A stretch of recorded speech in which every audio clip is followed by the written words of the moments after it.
আমার খুব বেসিক দুটো তিনটে প্রশ্ন। এক হচ্ছে যে কারণে রাজ্য সরকারের দিকে আঙুলগুলো উঠছে, এবং এই রাজ্য সরকারের দিকে আঙুল ওঠার কারণ আছে, এমনি এমনি তো উঠছে না। নির্যাতিতার পরিবার প্রথম থেকে 3টে ফোন কলের কথা বলছেন, 3টে ফোন কলের কথা বলছেন। কারা করলেন ফোনগুলো? পুলিশের হাতে যতদিন পর্যন্ত তদন্ত প্রক্রিয়া ছিল, পুলিশ ওই ফোন কলগুলো সম্পর্কে কি জোগাড় করতে পারলো? আমরা এখনো পর্যন্ত কেউ কিচ্ছু জানি না কার্যত।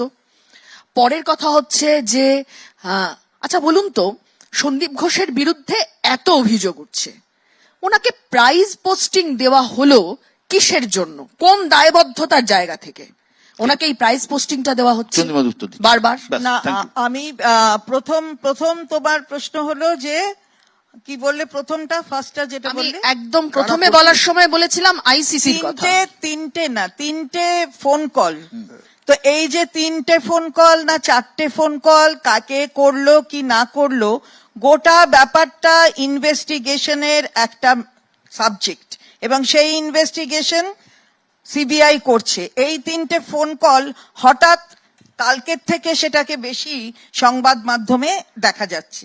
তা এটা যদি থেকে থাকে, সোশ্যাল মিডিয়াতে ছড়িয়ে না, আমি কিন্তু দিদি শুধু সোশ্যাল মিডিয়াতে, আমি কিন্তু শুধুমাত্র এটা সোশ্যাল মিডিয়া বলিনি, সংবাদ মাধ্যম, আমি একদম বলছি প্রথম দিন থেকে বলছি। আমি বলছি যে গোটা জিনিসটা 3টে হোক, 4টে হোক, 5টা হোক, সেটা তো সিবিআই দেখবে। সমস্ত তথ্য তো দেওয়া হয়েছে। সিবিআই তো বলেনি যে পুলিশ তাকে কোনো তথ্য দেয়নি।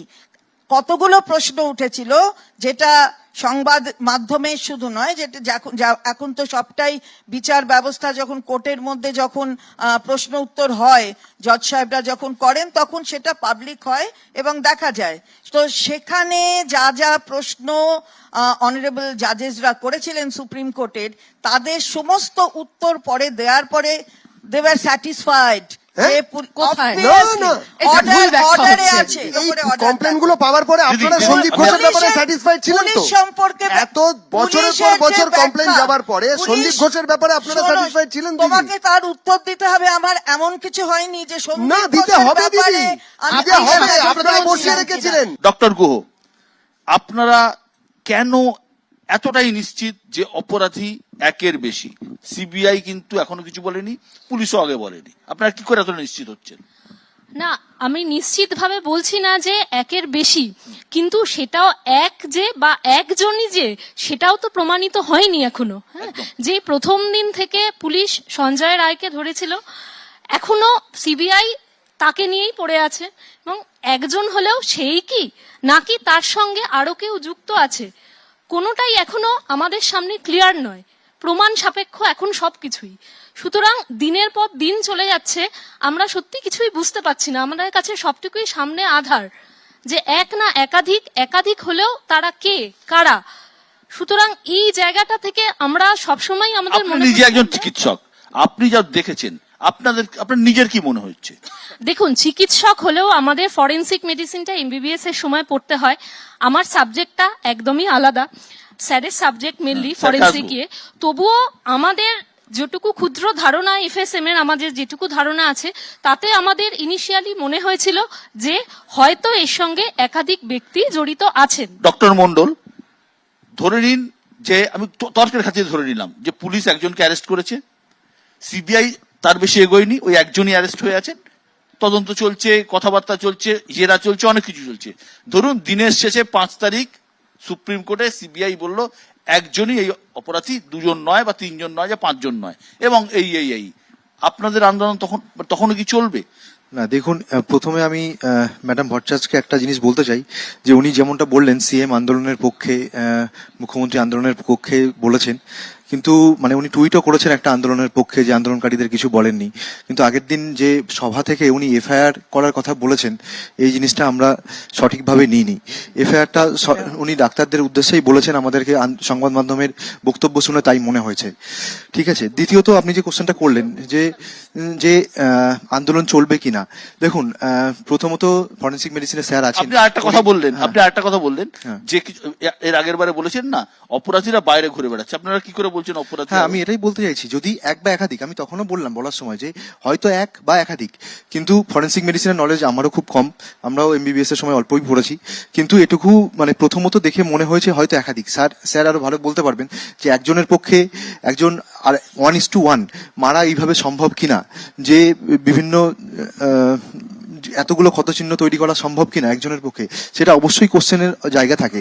তাছাড়া সিবিআই তো তদন্ত করছে, আমরা তো এই কোশ্চেন সিবিআই এর কাছে বলেছি, আমাদের প্রতিনিধি দল সিবিআই এর কাছে গেছিল দেখা করতে সিজিও কমপ্লেক্সে, যাতে সিবিআই বলে দেয় যে এক মানে সিবিআই তদন্তের কতখানি অগ্রগতি হয়েছে সেটা বলে, সেটা এক নাকি একাধিক সিবিআই আমাদেরকে জানাক। এবং তদন্ত যারা যারা এই তদন্তটাকে ধামাচাপা দেওয়ার চেষ্টা করেছে, যারা ফোন করেছেন মৃতার বাড়ির লোকজনকে বলেছেন আত্মহত্যা, তাদের এগেনস্টেও তো সিবিআই তদন্ত করছে, তাদেরকে ডাকা হয়েছে কিনা, তাদেরকে কি ব্যবস্থা নেওয়া হচ্ছে, তাদেরকে অ্যারেস্ট করা হচ্ছে কিনা। তথ্য প্রমাণ লোপাটের জন্য তো আইপিসি 201 বা এখন বিএনএস 238-এ তাদের জেল হওয়ার কথা, সেটা কি হচ্ছে? সেই আমাদের আন্দোলন মঞ্চ মানে আন্দোলনের পক্ষ থেকে সেটা অবশ্যই চন্দ্রিমাদির কাছে অনেক প্রশ্ন, উত্তর তো চন্দ্রিমাদি এই যে এতগুলো লোক চন্দ্রিমাদি উত্তর বিশেষজ্ঞ, দেবে। তারপরে অন্যান্য জায়গার লোক, তারা এলো কেন? আমি এটা যেটা ডক্টর মন্ডল বলল, সেদিনকার যে মুখ্যমন্ত্রীর ভাষণ, সেই ভাষণটার সম্পূর্ণ অপব্যাখ্যা করা হচ্ছে। মুখ্যমন্ত্রী বলেছেন আমি আন্দোলনকারীদের সঙ্গে আছি, আমি আন্দোলনকারীদের আন্দোলনকে সমর্থন করি, এবং তারা তাদের অনুরোধ করেছে যে তারা যদি কাজে ফিরে আসেন, তারা যেন পেশেন্টদের কথা ভেবে কাজে ফিরে আসেন। এবং তিনি বলেছেন আমি তো কখনো এফআইআর করছি না, এফআইআর করব না। তার মানে কি হলো যে আমি এফআইআর করব কিন্তু করছি না, এটার মানে হলো তাই যে এফআইআর আমি করতে চাইছিলাম কিন্তু করব না। উল্টে তুমি দেখো যে অন্যান্য জায়গায় যেখানে একসাথে এই স্টুডেন্টস আন্দোলনে অনেক স্টুডেন্টরা পার্টিসিপেট করেছে অন্যান্য রাজ্যে, সেখানে সেসব রাজ্যের বিরুদ্ধে স্টুডেন্টের বিরুদ্ধে এফআইআর হয়েছে। এইটা তো না, ঘটনা, তাহলে- কিন্তু তাহলে- এইটা তো ঘটনা। ইস্ট বেঙ্গল মোহনবাগান সমর্থকদের বাড়িতে পুলিশের ফোন পুলিশ গিয়েছিল, পাঠানো হয়েছে। একাধিক না, লোকজনকে এটা কোনো পুলিশ কথা হলো না। যদি একাধিক কোথাও কেউ লোকজনকে প্রভোগ পুলিশ করে, ধরেছে। ইস্ট বেঙ্গল মোহনবাগান, আমিও ইস্ট বেঙ্গলের না, না। সমর্থক। না না, ইস্ট আপনি বেঙ্গল হয়তো কোনো মোহনবাগান একটা ম্যাচের দিন সমর্থক, কেন বলবেন? এটা গেছিল? কোনো কথা পশ্চিমবঙ্গে নয়। যারা আছে ম্যাচের কেউ দিন হয়। কেন গিয়েছিল যে রাস্তায় যদি কেউ রাস্তায় প্রভোগ প্রতিবাদ করে, করতে নামা যাবে না? আমিও যদি প্রভোগ করি, পুলিশ তার দিদি, খবর আছে, রাস্তায় আমি প্রতিবাদ করতে মন্ত্রী নামলে হব, তাও আমার justice for বাড়িতে আর্জিকর আমাকে কথাটায় ভয় আমার কিসের এত? বিরুদ্ধে ডক্টর investigation দাস, করার দিদি, তার ডক্টর নিশ্চয়ই ভয় অধিকার কিসের এত? আছে। দিদি, আমার justice একটা- for দিদি, আর্জিকর কথাটাতে আমার দিদি, বিরুদ্ধেও করবে। প্রথম দিন এটা সাংবাদিক justice সম্মেলন। for আর্জিকর আমি একটা কথাটায় কথা ভয় বলি, কিসের? না, আমি একটা কথা মনে করি, আমি একটা Justice কথা for মনে করি, আর্জিকর এক মিনিট। কথাটায় ভয় আমি কিসের একটা এত? কথা মনে করাই, ভয়ের কোনো কারণ বিশ্বদা, নেই। আমি একটা ভয় কথা মনে পাচ্ছেন। করাই। আমি ভয় আসলে পাচ্ছেন। পুরুষতন্ত্র, পুরুষতন্ত্র, এটা পুরুষতন্ত্র তাই নয়। যে পুরুষতন্ত্রের কোনো সবচেয়ে বড় পুরুষতন্ত্রের ব্যাপার না, গুলিয়ে দেবেন না। যে কোনো পুরুষতন্ত্রের পুরুষতন্ত্র নয়। সবচেয়ে আপনি বড় মনে করছেন, আপনি আজকে আগে ঘোষণা মুখপাত্র করছেন, হয়ে একটা দাঁড়িয়েছে পুরুষতন্ত্র। এই রাজ্যের সরকার। ওপেন শার্ট নয়। এই রাজ্যের সরকার বলছে 8টার পর মেয়েরা কাজ করতে বেরোবে না। ওরা বললো ডক্টর দাস আপনি তো এক্সপার্ট, আপনি আরজিকরও ছিলেন। নেচার অফ ক্রাইম যা দেখে মনে হচ্ছে, প্রথম কথা যে এক বা একাধিক, এই প্রশ্নের উত্তর আমরা আজও পাইনি, আমরা প্রত্যেকে খুঁজছি। দুই, অপরাধী যতই বুদ্ধিমান হোক, ধরুন অপরাধী খুবই বুদ্ধিমান, তার পক্ষে কি ফরেন্সিকের চোখকে ফাঁকি দেয়া সম্ভব? প্রকৃত দোষী তাকে চিহ্নিত না করে ফাঁসিতে লটকে দেওয়া বা এনকাউন্টার করা এ সভ্য জাতির কাছে চরম বর্বরতা আর গণতান্ত্রিক দেশে সংবিধানের চরম অবমাননা। সুতরাং আমাদের প্রথম কাজ হচ্ছে তার প্রকৃত অপরাধীকে চিহ্নিত করা। এক বা একাধিক সেই প্রসঙ্গে যদি আমি পরেও আসি, যদি একই হয়ে থাকে সেই একজনকে সঠিকভাবে শনাক্ত তো করতে হবে। আমরা একজনকে ধরেছি, আজকে যখন সবকিছু হয়ে গেছে, এতদিন কেটে গেল, যার প্রকৃত সায়েন্টিফিক এভিডেন্স এখন আমাদের হাতে, তাতে করেও কেন আমরা বলছি না এই প্রকৃত অপরাধী? না, ওই আমরা evidence-টা ফাঁসি, প্রকৃত scientific evidence আপনি বুঝলেন কি করে? আমরা খালি বলছি ডক্টর দাস, ফাঁসি, ওটা যে এনকাউন্টার, লুকোনোর চেষ্টা হয়নি, ওখানে যে দু নম্বরই হয়নি, কি করে বুঝলেন ডক্টর দাস? আমি শুনি না, জানার কথা। উনি তো রাজনৈতিক দল নেতা নন। না, আমি জিজ্ঞেস আরে দাঁড়া, শুনি না, শুনবো, শুনি না, সিবিআই বলে দেবে। শুনি না। একজনকেও যদি সঠিকভাবে শনাক্ত করা যায়, তার বিচার তো ডেফিনিট তো আছেই, যে ধর্ষণেরও যা শাস্তি হবে সেটা চেয়ে নিতে হবে না, যে অপরাধ যদি খুনি হয় শাস্তি তাই। একজনকে সঠিকভাবে শনাক্ত করতে পারলে তো বাকিরা যদি থেকেও থাকে সেটা তো অটোমেটিক্যালি বেরিয়ে আসবে, সেটা তো খুব একটা বেশি বিয়ে হয় না। কিন্তু একজনকে আমরা সঠিকভাবে এখনো শনাক্ত করতে পারছি না, দেবজিৎ, আমরা ঘোরাচ্ছি, দেবজিৎ, আমি তোমার কাছে আসছি। ঘোরাচ্ছি, দেবজিৎ, অন্যদিকে ঘোরাচ্ছি। তোমার কাছেই আসি দেবজিৎ। এই যে আমি কথার কথা বলছি যে আমরা প্রত্যেকেই চাই শাস্তি হোক। সমাজের সর্বস্তরের মানুষ যখন রাস্তায় নেমেছেন, সকলেই জাস্টিস চাই বলছেন, সেই সময় বিজেপি নবান্ন অভিযান করে এবং এই পুলিশ টুলিশ মারপিট রক্তপাত হয়ে গিয়ে কৌশলগত ভুল করে ফেললে না তোমরা? কিসের কৌশলগত ভুল? এতগুলো লোক রাস্তায় দাঁড়িয়ে যতবার আন্দোলন করতে গেছে, প্রত্যেকবার এই রাজ্য সরকারের পুলিশ এবং প্রশাসন প্রত্যেকে এই আন্দোলনের মুখে পাথর চাপা দিতে গেছে প্রত্যেকবার। আমি এখানে সবাই হাসাহাসি করছি, এত ঝামেলা কিন্তু কোনো মিছিল করে হয়নি। এক নম্বর কথা।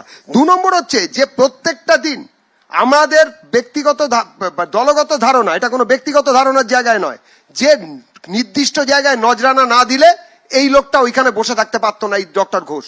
এবং তারপরে একদম একদম দাদা, না না এইসব কথা বলবে না দিদি, একদম বলবো দিদি, একদম বলবো, একদম বলবো। পাতায় পাতায় কোথায় এতগুলো জিনিস আছে, এতগুলো জিনিস আছে দিদি। আপনি না যিনি কিনা প্রথম দিন সাংবাদিক সম্মেলনে দিদি বলেছিলেন আমি প্রশ্ন যে করেছিলাম, এই আন্দোলন, এই ডাক্তারদের আন্দোলন আচ্ছা, ঠিক আছে, বলো না, তুমি আপনি তো তোমাকে বলতে হবে। মমতা বন্দ্যোপাধ্যায় নন, আপনি তো প্রথম দিনের সাংবাদিক সম্মেলনে বলেছিলেন যে এই ডাক্তারদের এই আন্দোলন হচ্ছে অরাজকতা সৃষ্টির জন্য আন্দোলন। কোথা থেকে শুনেছো? আপনি আমি সাংবাদিক কোনোটা ভিডিও বলিনি। আছে। মধুজা একটা কথা বলো। কে করেছিল এই যে সেটাই তো দেখছি। আচ্ছা দিদি আসছি, এই যে আন্দোলন যখন শুরু হলো আন্দোলনটা, তখন আমরা দেখলাম বামেরা প্রথম সারিতে ছিল, একদম সর্বাগ্রে বামেরা ছিল, এ নিয়ে কোনো সন্দেহ নেই। কিন্তু যত দিন গড়াতে লাগলো আন্দোলনটা বিজেপি হাইজ্যাক করে নিল। বিজেপি এটা ডান বাম সবার, এটা বিজেপির আমি আন্দোলন। পলিটিক্যালি বলছি, বিজেপি একটা নবান্ন অভিযান ডাকলো, সেটা একটা ভালো কথা বলছে দেবজিৎ দিয়ে আবার বকুনি খাবে এবার দলের কাছে। না না না না দিদি ভাই, একদমই নয়। আমার দলে ওই রকম আচ্ছা, ব্যাপার নয়। আচ্ছা, প্রশ্ন করি। প্রথমত আপনি আচ্ছা আচ্ছা, তারপরে একটা নবান্ন অভিযান ডাকলো, সেটা আবার একটা হই হই হই হয়ে গেল, তারপরের দিন এটা বন্ধ হয়ে গেল। সব মিলিয়ে এই আন্দোলন কি ঘেটে গেল না? বামেদের হাত থেকে হাইজ্যাক করে নিচ্ছে না মানে বিজেপি? আন্দোলন করলেই ঘেটে আমার যাবে কথা আন্দোলন। হচ্ছে প্রথম যে এটা ঠিক সেদিন পোস্টমর্টেমটা হচ্ছিল না, মীনাক্ষীরা গিয়ে সেদিন না দাঁড়ালে পরে, ওইখানে গাড়িটা না আটকালে পরে কি হতো সেটা আমরা আজকে আর নতুন করে এগুলো হচ্ছে যে আলোচনা করতে চাইছি না। এবং অবশ্যই শুধু মীনাক্ষীরা নয়, ভেতরে ডাক্তারবাবুরা, আজকে ডাক্তারবাবুদের দিকে এত প্রশ্ন। মীনাক্ষী আর কখন দাঁড়িয়ে আটকে ছিল? আমি কথাটা শেষ করে নিই একটু। সেটা হচ্ছে আজকে ডাক্তারবাবুদের প্রতি এত প্রশ্ন উঠছে, কাজে ফিরছেন না কেন? এই ডাক্তারবাবুরাই তো যখন পেশেন্ট পার্টির হাতে মার খেয়েছেন তখনও একবেলার বেশি কর্মবিরতি আমরা করতে দেখিনি। তার মানে কোথাও গিয়ে একটা দেওয়ালে পিঠ ঠেকেছে বলে জুনিয়র ডাক্তাররা আজকে এইভাবে তারা আন্দোলনে নামতে বাধ্য হয়েছেন। এইটা হচ্ছে যে আমাদের সবার না, এটাই আমি অনুভূতির একটা মধ্যে কথা বলি, রাখার বিষয় আছে। আমি একটা কথা বলি, দুই, মধু, না, না, না, আমার- আমি এবার আমি একটা ছোট কথা বলছি, আমি একটা ছোট কথা বলছি, মধু, আমার আরেকটা- হ্যাঁ, আমি আমার উত্তর একটা বলতে দেবো, এবার- বলতে দেবো, আপনি এবার- বলবেন, এবার আপনি বামের বলবেন, কথা বললে- আমার একটা প্রশ্ন আছে, আমার একটা প্রশ্ন না না, আছে। আমার একটা ছোট্ট কথা। বর্তমানে সেটা হচ্ছে ফরেনসিক বিশেষজ্ঞ যে- কেন বসেছিলেন ওখানে? আমার যে- একটা ছোট্ট কথা এরপরে আছে, সেটা হচ্ছে যে Scene of crime- বামেদের আন্দোলন বামেরা শুরু করেছিল, বিজেপি হাইজ্যাক করে নিচ্ছে। প্রথমত এই রাজ্যে দাঁড়িয়ে আমার থেকে এখানে অনেকেই বয়সে বড়, অনেকেই বয়সে ছোট। বলুন তো, এই ধরনের আন্দোলন, রাস্তায় মানুষ এইভাবে নেমে এসছেন, সাধারণ মানুষ, যে মানুষ কয়েকটা মাস আগে ভোট দিয়ে বিপুলভাবে জয়যুক্ত করেছেন যাদেরকে, তাদের কাছে বিচার চাইতে নেমে আসছেন মানুষ। এই আন্দোলন আমি অন্তত কোনোদিন আমি দেখিনি। উত্তর নেবো, চন্দ্রবাবু। সাধারণ মানুষের আন্দোলন, তার সেই আবেগ, একে হাইজ্যাক করার কোনো ইচ্ছে আমাদের সিপিআইএম এর, আমাদের বামেদের নেই। আমরা সবার সাথে আন্দোলনে একদম। পায়ে পা মিলিয়ে আছি। তৃণমূলের আমি- সাংসদ অবধি টুইট আমার করেছিলেন। আরেকটা কথা সেই টুইট আছে, আপনারা আমি জোর করে একদম- এমনিতে উঠিয়েছেন। সিবিআই আর সঞ্জীব ঘোষ অনেকগুলো কথা উঠলো, আমার শুধু দেখে একটা কথা মনে হচ্ছে, চাকরি পেয়েছেন নাকি নতুন। মানে প্রথমে হচ্ছে যে আরজি কর, ন্যাশনাল মেডিকেল কলেজ, এখন সকালবেলা ঘুম থেকে উঠে বাড়ির থেকে বেরিয়ে সিবিআই দপ্তরে যান, সিবিআই দপ্তর থেকে ফিরে আবার হচ্ছে যে বলো বাড়িতে আসেন। বলো দেবজিৎ। হ্যাঁ, আমার এটা কথাটা অদ্ভুত হচ্ছে- লাগছে, এটা খুব আমার অদ্ভুত কথাটা লাগছে হচ্ছে আমার। বলো। পরিষ্কার, কিরম ভাবে আন্দোলন হবে, কিভাবে আন্দোলন বলো। হবে, এই নিয়ে আমরা কথা বলবো। নতুন চাকরি পেয়েছে সিবিআই তে। না, না, আমিও তো বলছি, আমিও তো স্যাটিসফাইড নই, কিন্তু আমি শুধু একটা কথাই বলতে চাই যে কেন এই ঘটনা ঘটেছে, কারা ঘটিয়েছেন, কারা ধামাচাপা দিতে গিয়েছিলেন, তাহলে- কারা প্রাইস পোস্টিং করেছিলেন সন্দীপ ঘোষকে। আইসিসি জিএস ক্যাশ কি অবস্থায় হ্যাঁ, আছে? হ্যাঁ। আমি শুধু মেডিকেল কলেজের কথা হ্যাঁ। কথাই শুধু জিজ্ঞেস করেছিলাম, অন্য কিছু ঠিক আছে। জিজ্ঞেস না, না, করিনি। ঠিক আছে। আর দুই, আমি হচ্ছে আপনার কাছে প্রশ্ন করেছিলাম যে সন্দীপ ঘোষকে প্রাইস পোস্টিং কেন দেওয়া Prize হলো? আমার posting এর 3 প্রশ্ন, নম্বর এটা আমার কি 3 রে? নম্বর ওই, দিদি don't প্রশ্নটা শুনে নিন। point দিদি, আচ্ছা, প্রশ্নটা শুনে যদি নিন। আর ডাক্তারবাবুর কাছে আসবো, ডাক্তারবাবুর কাছে আসবো। দিদি, প্রশ্নটা Please, শুনে নিন। please, আরেকটা দুটো অনেক অনেক আর না হয়, দা- দুটো বলি, হ্যাঁ, সন্দীপ কার ঘোষ- ভাই উত্তর কার দিচ্ছেন তো, দাদা উত্তর দিচ্ছেন। কার ভাগ্নে কার ভাই যদি আচ্ছা। এই মন্ত্রী যে উত্তর ঘটনার কোন সংক্রান্ত কোন অভিযোগ থাকতো, অর্থাৎ এই যে মার্ডার এবং রেপটা হয়েছে, তাহলে এই কথাটা ঠিক, প্রাইস পোস্টিং। কিন্তু সন্দীপ ঘোষের সাথে যেখান থেকে তোমরা বলছো সেটা কিন্তু ডিরেলড হয়ে গেছে। আমরা বলিনি, অর্থাৎ তারা- আমরা বলিনি, অর্থাৎ আপনার তারা ডিপার্টমেন্ট অন্য বলেছে। জায়গায় চলে ডক্টর গেছে। মণ্ডল। আমরা কিছু অন্য বলছি না। জায়গায়, that is আমার a প্রশ্ন আরো আছে আপনার কাছে। আমি জানি না কতক্ষণ সময় পাওয়া আচ্ছা, যাবে। ঠিক আছে, ঠিক আছে। ওটা কিন্তু পুলিশ রাত্রির পুলিশ সাথে ওটা কি বলতে চাইলে? মধুজা, মধুজা, আমার মধুজা। প্রশ্ন একটা আছে, আমাকে এই করতে ডক্টর দিতে মণ্ডল। হবে বিশ্বনাথ। এই প্রশ্নটা করতে দিতে হবে। আশা কর্মীরা কি রাত্রিবেলা গর্ভকালীন যন্ত্রণা মায়ের একদম, ঢুকলে পরে একদম। তাড়াতাড়ি হসপিটালে আসবেন না? ডক্টর মণ্ডল, তাড়াতাড়ি ডক্টর, হসপিটালে আসবেন না? রাত্রি 8টার পর যদি নিজেদের কাজ না করে মধুজা। দেখো, একজন মানুষ মধু। চলে গেছে, আমি তাকে অশ্রদ্ধা করছি না। one should be paid back by their own coin. ওগুলো ভাবতে থাকো, ভাবতে থাকো। না না, আমি সবই ভাবছি। ভিত। সাথে প্রশ্ন করছি তো, প্রশ্নের উত্তর দিন। প্রশ্নের উত্তর দিন। ডক্টর মণ্ডল, আপনি প্রশ্নের ডক্টর উত্তর মণ্ডল, দিচ্ছেন না কেন ডক্টর মণ্ডল, একটা? আমি একদম বাংলা কথায় আসছি। ডক্টর মণ্ডল, একদম বাস্তব বলুন তো, আপনারা কবে কাজে ফিরবেন? কারণ সাধারণ মানুষের প্রচন্ড অসুবিধা হচ্ছে, আমরা জানি। এবং বিষয়টা হচ্ছে দিনের পর দিন চলছে, তো বিভিন্ন জায়গায় ফিরেছেন, কিন্তু আপনারা কবে কাজে ফিরবেন? মানুষ কিন্তু আপনাদের দিকে তাকিয়ে আছে। সুপ্রিম কোর্টও বলে দিয়েছে কিন্তু, যে সর্বোচ্চ আদালতকে মানে বলে দিয়েছেন যে আপনারা কাজে ফিরুন। কবে ফিরবেন আপনারা? দেখুন, মানে আন্দোলন যে চলছে জাস্টিস অর্থাৎ ন্যায় বিচারের যে দাবিতে, সেই প্রধান দাবি এখনো অবধি আমরা পাইনি। কোনটা তার প্রধান সমাধান দাবি? যে কতজন দোষী, কে বা কারা দোষী, তাদেরকে অ্যারেস্ট করুক সিবিআই তথ্য দিক যে কে বা কারা দোষী, কোথা থেকে দোষী, এবং তাদেরকে যারা আড়াল করেছে তাদের বিরুদ্ধে ব্যবস্থা নিক। সেটা কোনোটাই আমরা এখনো অবধি একটাও মানে সঠিক দিশা দেখতে পাচ্ছি না। এটা যদি না হয় তাহলে আন্দোলন থেকে কাজে ফেরার মানে প্রশ্নই আসছে না। আর বাকিটা আমাদের বিভিন্ন কলেজের প্রতিনিধিরা এসে জিবি মিটিং করেন, সেই জিবি মিটিংয়েই ঠিক হয় যে পরবর্তী আন্দোলনের রূপরেখা কি হবে, আন্দোলন কতদিন চলবে না চলবে, সেটা সেখান থেকেই তারা তারপর প্রেস মিট করে বলেন। ডক্টর গুহ, আমার- আমি আমার একটা আরেকটা প্রশ্ন আছে, আমার কাছে কয়েকটা জিনিস আসছি। অ্যাড করতে চাই। হ্যাঁ, বলুন। সেটা বলি যে পোস্টমর্টেমের যে কথাটা উঠলো, যে প্রথম দিন যে পোস্টমর্টেমটা হয়েছে, সেটা যে আরজিকরের জুনিয়র ডাক্তাররা যদি আন্দোলন না করতেন, বডিটা ঘিরে যদি আন্দোলন না করতেন, সেটা একেবারেই সম্ভব হতো না। ওটাকে হয়তো মানে কভার আপ করে, যেমনটা ফোন করে বলা হয়েছিল যে এটা একটা আত্মহত্যার ঘটনা, বা হয়তো সেটাই হতো। সেটা সবচেয়ে বেশি ক্রেডিট জুনিয়র। মাইক নিয়ে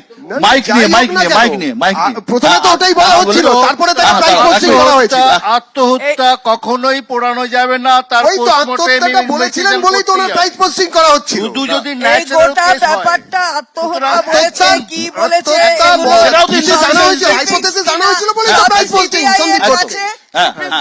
আরেকটা জিনিস, সেটা হচ্ছে আমাদের যে ন্যায় বিচারের দাবি শুধুমাত্র ডাক্তার নয়, মানে বাকি সমাজের সমস্ত আসমুদ্র হিমাচল সমস্ত মানুষ পথে নেমেছেন, এমনকি দেশের বাইরেও আমরা প্রতিবাদ হতে দেখেছি। একদম। এর মাঝখানে আমরা এত জনসমর্থন কোনো আন্দোলনে দেখতে পাই না। একদম। আমরা চাই কোনো রাজনৈতিক দল যেন আমাদের জাস্টিসের দাবি থেকে অন্য বিচ্যুত হয়ে ক্ষমতা দখলের রাজনীতি না এটাই করে। আলোচনা। একদম। জাস্টিসের ডক্টর গুহ, এই যে এফজিটা বকুনি খাবে না। হ্যাঁ, এই জাস্টিস ডক্টর গুহ যেটা ও বললো, যেটা ডক্টর মন্ডল বললেন, যে কোথাও এটা রাজনীতির ঘোলা জলে আবার কি। হ্যাঁ, তার আগে একটা জিনিস বলি, যেটা একটা প্রশ্ন উঠছে যে কবে ওরা কাজে আবার নেমে যাবে, সর্বতভাবে ওরা পরিষেবা দেবে। সাধারণ মানুষের অসুবিধা হচ্ছে, একদম। কিছুটা হচ্ছে, আমরা সবাই মানছি। ওদের ছাড়া চলবে না, কারণ সরকারি ওদের ছাড়া হাসপাতাল একদম, চালায় জুনিয়র একদম, ডাক্তাররা। একদম। আমি সিনিয়র ওদেরকে- আপনারা কতজন আছে একদম, সিনিয়র একদম, ডাক্তার? জুনিয়র সম্ভব ডাক্তাররা নয়। সরকারি একদম, হাসপাতাল পুরোটাই একদম, চালায়। সর্বতভাবে মানছি, কিন্তু অন্যবারে যে রকম আন্দোলন হয় তার সঙ্গে এবারের একটা বড় ফারাক। একদম। আমি যেটা লক্ষ্য করছি, একটা জনসাধারণ কোনোভাবে এইটা শুধু আমাদের নিরাপত্তা না, তারা নিজেরা একটা নিরাপত্তার অভাব বোধ করছেন। আমাকে যখন বাচ্চা দেখাতে আসছে, দু একজন মা তারা আমাকে এরকম ভাবে বলে গেছেন, মানে এতদিন পরেও, মানে প্রায় এটা 2-3 দিন 21 আগেকার দিন। কথা বলছি, প্রায় ধরুন 18-19 দিনের মাথায় বলছেন, ম্যাডাম আপনারা তো ডাক্তার, শিক্ষিতা, এই পজিশনে আছেন, আপনাদের যদি এরকম নিরাপত্তা না থাকে তাহলে আমরা কোথায় আছি? আপনারা আন্দোলন চালিয়ে যান। ন্যায় বিচারের আন্দোলন চালিয়ে যান, আমরা পাশে আছি। হ্যাঁ, আমাদের অসুবিধা হচ্ছে, কিন্তু তবু আপনাদের পাশে আছি। কোথাও এই বার্তাটাও আমরা পাচ্ছি। কিন্তু চন্দ্রিমাদি, এই যে যে জুনিয়র ডাক্তাররা বলছেন ওরা তো অন্যায় কিছু বলছেন না, ঠিকই বলছেন। কোথাও এই আত্মবিশ্বাস এদেরকে আপনারা কিভাবে দিতে পারবেন যে চিন্তা করো না, আমরা তোমাদের সাথে আছি? এক, দুই হচ্ছে যে যে প্রশ্নগুলো দেবজিৎ বা মধুজা করছিল, যে সন্দীপ ঘোষের নামে যে ঝুড়ি ঝুড়ি অভিযোগ আছে, কোথাও কি একটা আত্মসমীক্ষার প্রয়োজন আছে? আর তিন, যে বিধানসভায় যে ধর্ষণ বিরোধী বিল আপনারা পাশ করতে চলেছেন, আপনি কি মনে করেন এই বিল পাস করলেই পুরো সব সমস্যার সমাধান হয়ে যাবে? না, প্রথমে হচ্ছে আমরা নিশ্চিতভাবে কিভাবে জুনিয়র ডাক্তারদের আরো বেশি তাদের নিরাপত্তাকে আরো বেশি সঠিকভাবে সঠিক পথে রেখে তাদের আত্মবিশ্বাস ফেরানো, সেই রূপরেখা নিশ্চিতভাবে তৈরি হচ্ছে, সেটা তৈরি হবে এবং একদম সম্পূর্ণভাবে তারা বিশ্বাস রাখতে পারে যে আমরা সরকার তাদের সঙ্গে রয়েছে। দ্বিতীয় প্রশ্ন হলো যে সন্দীপ ঘোষ কোথাও মানে সমালোচনার প্রশ্ন নয়, ব্যাপারটা হচ্ছে এখন কিন্তু ইডিও দেখছে, তার মানে দুর্নীতির মামলা সিবিআই দেখছে, আবার ইডিও পিকচারে এসেছে। আপনারাও তো চান, অভিষেক বন্দ্যোপাধ্যায় তো পরিষ্কার বলেছেন। আমরা বলছি তো, অবশ্যই আমরা বলছি তো, যদি গ্রেফতার হবার যদি তুমি তো কোর্টে গেছো, কোর্টের অর্ডারটা নিয়ে এসো, তুমি তো কোর্টে গেছিলে, কোর্টের অর্ডারটা নিয়ে এসেছিলে, তার নিয়ে আসো না, তাহলেই হয়ে যাবে। বলছি তো আমরাই বলেছি এবং আমাদের সাংসদ অভিষেক বন্দ্যোপাধ্যায় তিনিও বলেছেন যে তাকে ধরুক, তার যদি কোনো কোথাও থাকে তাকে অ্যারেস্ট করুক। এই যে যেটা বলা হলো সকালে যাচ্ছে সন্ধ্যে যেন আরেকটা চাকরি পেয়েছে, সেটাই তো সেরকমই তো মনে হচ্ছে। চাকরি পেয়েছে সেইটা তো বেকার বসেছিল 2007-2023 থেকে। আমার তিন নম্বর হচ্ছে যে আমরা যে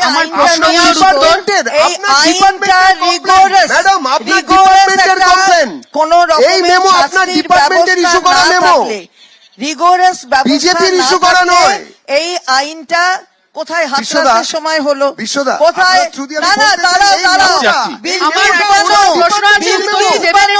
হয়ে গেল, বেরিয়ে আসলো, গলায় মালা হলো, টিকা হলো, দেবজিৎরা নেই। আমি দেবজিৎ তোমার কাছে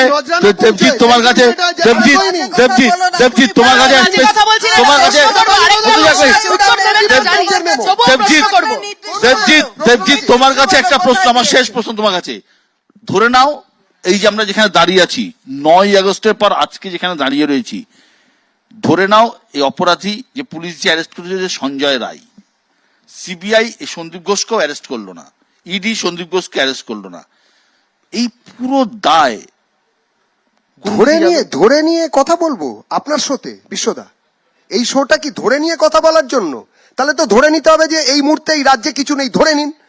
ধরে নিন যে এই আন্দোলনগুলো হয়েছে, আপনারা বলছেন যে আপনি একটা প্রশ্ন করলেন এবং দিদি বললেন যে আমরা নাকি ভায়োলেন্স ছড়াচ্ছি। 1 মিনিট প্রভোগ করছি, 1 মিনিট বলি। ধরে নিন আজকে এখানে সবাই ধরে নিন, সমস্ত দর্শকরা ধরে নিন আপনার ঘরের মেয়ে মারা গেছে, এইরকম ভাবে মারা গেছে, যার 2 চোখ দিয়ে রক্ত বেরিয়ে এসেছে, সেই মেয়েটির লাশ নেওয়ার জন্য 3 ঘন্টা আপনি বাইরে বসে আছেন মা বাবা হিসেবে। ধরে নিন যে সেই লাশ রাতের অন্ধকারে ছেড়ে পুড়িয়ে দেওয়ার চেষ্টা হয়েছিল 3 ঘন্টার মধ্যে এবং পুড়িয়েও দেওয়া হলো, কোনো প্রমাণ রাখা হচ্ছে না। সারা রাজ্যের প্রশাসন এই নিয়ে ব্যস্ত। দাঁড়ান, ধরে নিন যে সবাই যখন এরকম করছে, আপনি শঙ্খ ঘোষের কবিতা ওড়াবেন, আপনি রবীন্দ্রসঙ্গীত গাইবেন, বলছি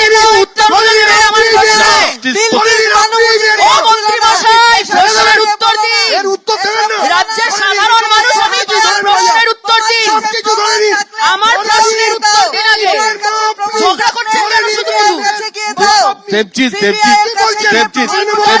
ঘটনা একদম আমরা প্রত্যেকে আমরা আমরা আমরা আমরা